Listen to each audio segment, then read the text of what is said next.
No, I never thought it would be possible for me to be an artist because I grew up in a very poor family. You know, when I always drew a lot when I was a kid, but my biggest aspirations was to be like to work as an illustrator in a magazine or in a newspaper, you know, never an artist. When I decided to, you know, become an artist, I was already 27, 28 years old. And I don't remember when people ask me, when did you become an artist? I don't remember when I became an artist, but I remember when everybody around me stopped being one, you know? So it has a lot to do with preserving some kind of like kid quality, you know, in the way you have a relationship with the world. So I'm trying to look at the world like a child does even today. I don't have traditional artistic influences. I like, I'm very fond of commercial media. You know, like I watch telenovelas, commercial, I look at sports. So I'm more influenced by Marshall McLuhan and media philosophers than anything else.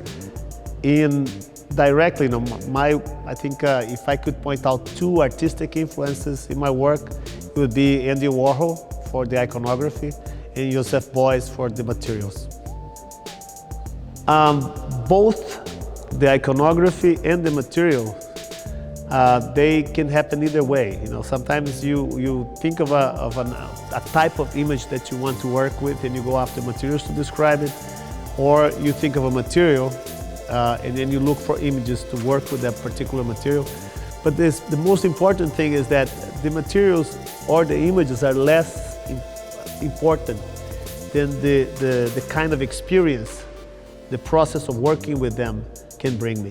So what I'm actually choosing is picking something that's very weird to work with or very unlikely. So the process of working with that material can be very different than what I'm doing, what I've just did or what I'm doing normally, you know. What I'm after is not like unorthodox materials or images that are very common. I'm actually trying to figure out how to go the wildest way to go about making an image.